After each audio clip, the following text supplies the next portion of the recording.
मारूफ professor Parvez Hoodbhoy ने हफ्ते के रोज अपने यूट्यूब चैनल पर 2 वीडियोस जारी की, जिसमें उन्होंने retired lieutenant general Amjad Shoaib की तरफ से अपने ऊपर लगाए गए इल्जामात का जवाब दिया और इन इल्जामात की तरदीद की।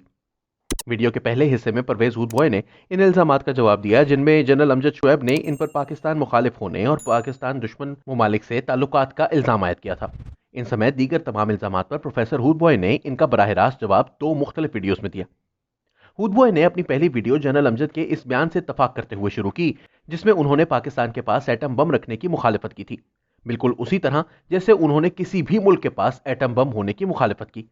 बिल्कुल ठीक कहा जनरल साहब, बिल्कुल ठीक कहा। मैं बम का दुश्मन हूं।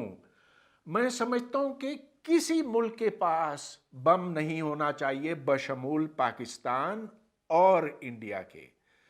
और मैंने अपनी सारी जिंदगी 20 साल की उम्र के बाद से बम को मोहलिक समझा है तमाम इंसानियत के लिए, कि इससे हमारा दिफा नहीं होता, इससे जंग अगर खुदा न खास्ता हुई तो इससे कोई नहीं बच सकेगा।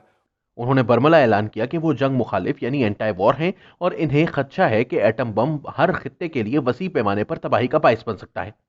उन्होंने इसी मौजू पर एक साइंसी रिसर्च का जिक्र किया, जिसका नाम confronting the bomb Pakistani and Indian scientist speak out था। इसकी इरादत खुद परवेज हुडभॉय ने की है, जबकि इसकी तश्कील में दोनों मुमालिक के साइंसदानों ने हिस्सा लिया।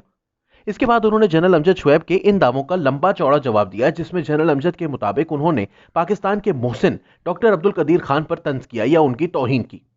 उन्होंने बताया कि जनरल साहब की तरफ से लगाए गए इस इल्जाम का हवाला कई साल पहले एक बदनामे जमाना और सनसनीखेज अखबार में दिया गया था, और यह सब उस वक्त हुआ जब वो पाकिस्तान में थे तक नहीं।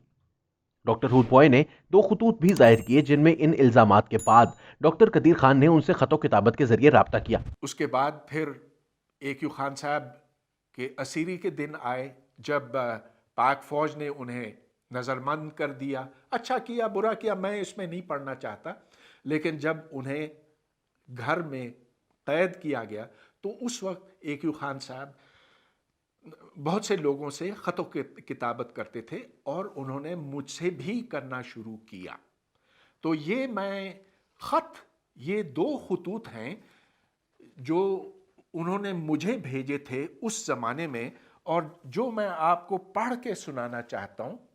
पहला ख़त है 3 जनवरी का, 3 जनवरी 2008, और ज़रा ये देखें कि वो मुझसे किस तरह से मुखातिब होते हैं। लिखते हैं, my dear professor doctor Parvez Hoodbhoy, I read your excellent article Sham University Reforms in the Daily Dawn 2nd of January 2008, यानी कि उसके एक दिन के बाद। और वो लिखते हैं कि you have hit the nail on the head, कि आपने बिल्कुल ठीक बात की। और आगे इन खुतूत में डॉक्टर कदीर खान ने इन्हें इंतहाई प्रोफेशनल और जाती एहतराम के साथ मुखातिब किया।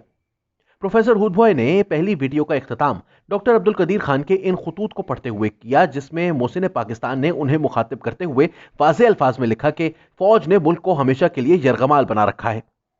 अपनी दूसरी वीडियो में प्रोफेसर हुडभॉय ने अपनी दस्तावेजी फिल्म के बारे में बात की, जिसका उन्वान था crossing the lines Kashmir Pakistan India. यह दस्तावेजी फिल्म 10 साल से ज्यादा अरसा कबल टोरंटो यूनिवर्सिटी के एक प्रोग्राम में दिखाई गई थी। प्रोफेसर हुडभॉय ने हैरत का इजहार करते हुए कहा कि जनरल साहब को इतने सालों के बाद इसे खोद निकालने की क्या सूझी, हालांकि यह वीडियो सरेआम दस्तयाब थी और हर कोई इसे देख सकता था। हुडभॉय ने इस वीडियो के बारे में बात करते हुए कहा कि उन्होंने अपनी दस्तावेजी फिल्म में कश्मीर की एक मारूजी तस्वीर पेश करने की कोशिश की, जिसमें पाकिस्तान को बदनाम करने का कोई खाका डिजाइन नहीं किया गया। उन्होंने बताया कि इस दस्तावेजी फिल्म में कश्मीरियों के दुखों के साथ साथ हिंदू इंतहा पसंदों और पाकिस्तानी जिहादियों दोनों के जुराइम भी दिखाए गए हैं। लिहाजा जनरल साहब के दावों के बरखिलाफ ऐसी दस्तावेजी फिल्म हिंदुस्तान के कहने पर बन ही नहीं सकती। उन्होंने मजीद कहा कि ऐसा नहीं था जैसे उन्होंने कश्मीर में पाकिस्तानी जिहादियों के पोशीदा किरदार को बेनकाब किया हो। इसके बजाय उन्होंने कहा कि उन्होंने कश्मीर के हवाले से सिर्फ मुताद्दिद हकायक की निशानदही की और इस बात पर जोर दिया कि मसला कश्मीर का हल जंग में नहीं बल्कि एक दूसरे को समझने में है। आखिर में प्रोफेसर परवेज हुडभॉय ने पाकिस्तान और इसके अवाम के साथ हर किस्म के शक व शुबे से बालातर अपनी मोहब्बत के बारे में बात की। उन्होंने 1996 में अपनी इस फतह को याद किया जब उन्होंने कायदे आजम यूनिवर्सिटी को लालची सियासतदानों के डिजाइन से बचाया था। अपने आखिरी रिमार्क्स में उन्होंने अवाम से अपील की कि वो हमेशा नई मालूमात की तहकीक करें और इसकी तस्दीक करें और किसी भी चीज को हकीकत तस्लीम करने या ना करने से कबल इसका खुद बगौर मुशाहिदा करें। लेकिन क्या किया जाए कि यहां हकायक की जांच से ज्यादा सुनी सुनाई पर यकीन करने को फौकियत दी जाती है। कौम का मिजाज कुछ ऐसा बन चुका है कि अमन की बात करने वालों को दुनिया दुश्मन समझती है और जो जंगो जदल की बात करे इसको कदर की निगाह से देखा जाता है।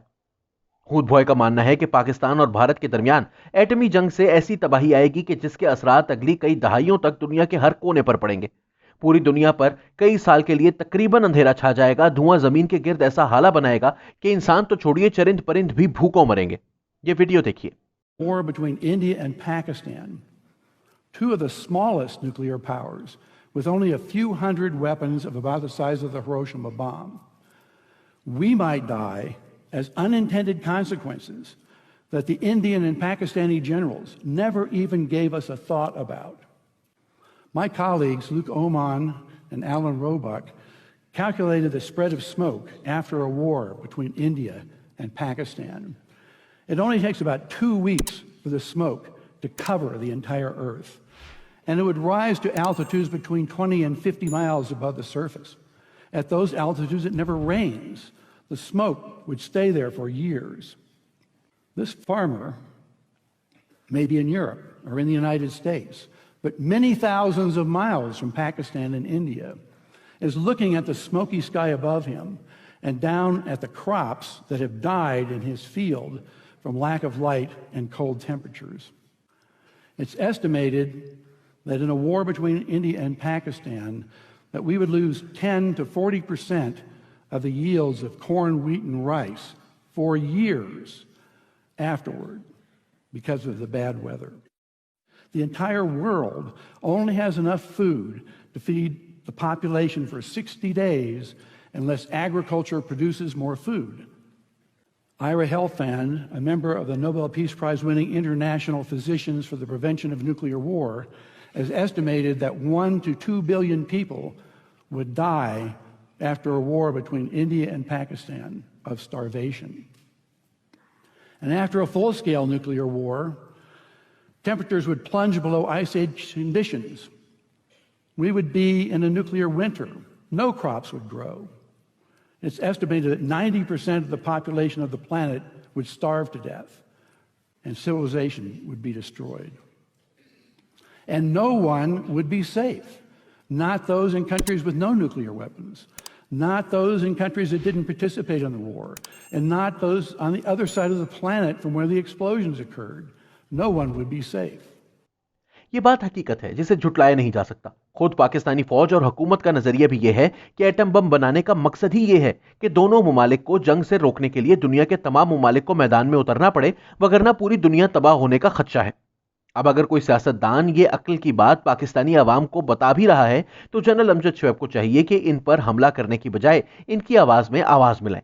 इन दोनों ममालिक के अवाम को एक दूसरे से नफरत सिखाना अपने पांव पर कुल्हाड़ी मारने के मुतरादिफ है। पाकिस्तान, भारत और ये दुनिया मजीद ऐसी किसी हिमाकत के मुतहम्मिल नहीं हो सकते।